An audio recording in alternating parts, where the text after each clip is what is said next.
Paul in Romans 10:16 says this, Isaiah prophesying said, Lord, who has believed what he has heard from us? So then faith comes from hearing, and hearing through the word of Christ. Faith comes from hearing, and hearing through the word of Christ. Most of us think faith comes from doing and doing a lot of religious stuff.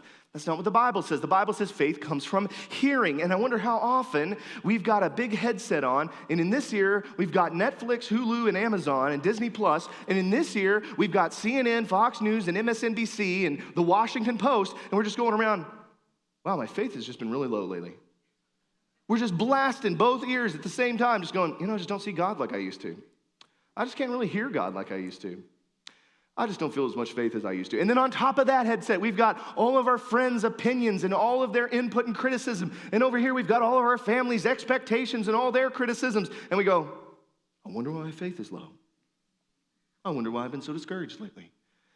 Because we are in a season of humanity that is listening to so many voices at once, and we have forgotten the one voice that created the universe.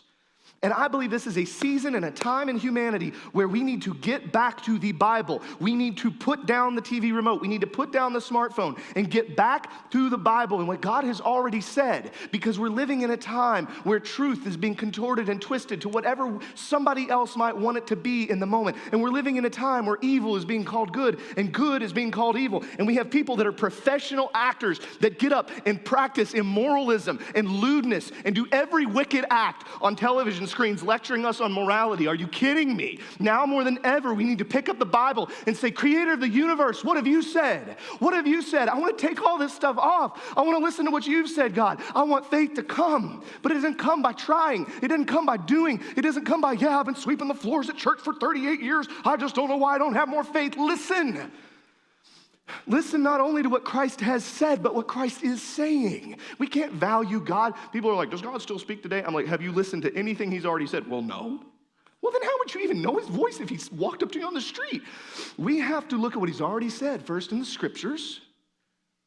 Matthew, Mark, Luke, and John, the words of the Creator. And then as we begin to recognize his voice more clearly, we'll recognize his voice in our thought life. We'll recognize his voice in our relational life. And we'll recognize his voice in our situational life.